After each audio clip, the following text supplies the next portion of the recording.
अनीसा दिग्विजय और रानी के डिवोर्स कराने के लिए जो षड्यंत्र रचती है, यहाँ घर वालों को मैनिपुलेट करती है और यहाँ रानी को भी अपने जाल में फंसा लेती है। जो रानी अब यहाँ डिवोर्स पेपर भी साइन कर देती है और यहाँ से प्रॉब्लम्स तो काफी ज्यादा बढ़ जाती है, जो काफी कॉम्प्लिकेटेड स्टोरी को बनाती है।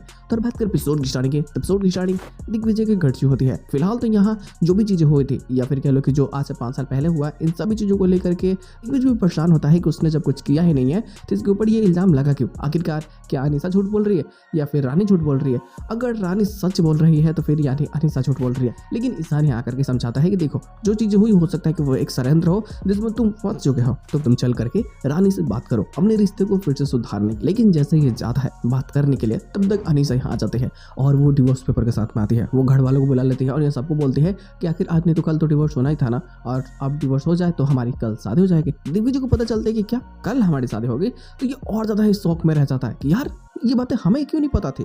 घर में तो आधे जो लोग हैं उनको भी नहीं पता थी कि कल ही शादी होने वाली है। अब यहाँ अनीसा मैनिपुलेट करने लगती है सबको। काफी लोग अनीसा के सपोर्ट में खड़े हो जाते हैं, खास करके उसकी चमची पिंकी। अब यहाँ जो ये पिंकी बताने लगती है कि अनीसा ने इस घर के लिए कितनी कुछ की है, तो तुम्हें तो दिग्विजय इसका भार उतारना पड़ेगा ना, इसका कर्ज उतारना पड़ेगा, तुम्हें शादी करनी ही होगी।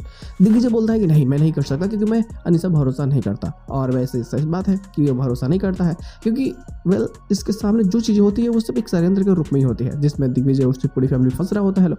लेकिन अनीसा अपने चाल में कामयाब हो जाती है रानी को मैनिपुलेट करने में, और वो उसको इमोशनली ब्लैकमेल करके डिवोर्स पेपर साइन करवा लेते हैं। वैसे ये रानी क्या ही प्लानिंग होती है ताकि अनीसा इधर उलझी रहे, क्योंकि इससे तो डॉक्टर लाल से काफ़ी सारे सबूत मिल चुके होते हैं जो अनीसा को एक्सपोज कर सकती है। तो जिस कारण ये बस इसकी बातों में आकर के डिवोर्स पेपर पे साइन कर देती है। और यहाँ अब बारी दिग्विजय की होती है, लेकिन वो तो रानी से प्यार करता है और जिस कारण वो डिवोर्स पेपर साइन नहीं करता। और अनीसा को लगता है कि शायद अब खेल खत्म होने वाला है, तो ये क्या करते हैं कि जितने सारे पैसे होते हैं इन सभी को लेकर के सोचते हैं कि यहाँ से अब चले जाए, क्योंकि यहाँ अगर रहेगी 10 दिन के लिए तो वैसे भी शादी तो होने वाली नहीं है, लेकिन शादी ना होते हुए भी ये ससुराल पहुंच जाएगी और वो ससुराल होगा पुलिस स्टेशन। तो जिस कारण ये यहाँ से भागने का प्लान बनाती है। लेकिन तब तक तो रानी पुलिस वालों को बुला ही लेती है और पुलिस वाले अनीसा को अरेस्ट कर लेते हैं। वो स्कैम और जो भी ये जो धांधली करते थे इन सभी के जुर्म में। और अब अनीसा का बचना लगभग यहाँ से नामुमकिन हो जाता है। देखना मजेदार होगा किसकी एंडिंग एपिसोड कितनी कॉम्प्लिकेटेड बनने वाली है और अनीसा की कैसे वो दवा करती है। हालांकि इसके साथ एपिसोड की एंडिंग कर दी जाती है, ये पोस्ट क्वेश्चन ही होता है।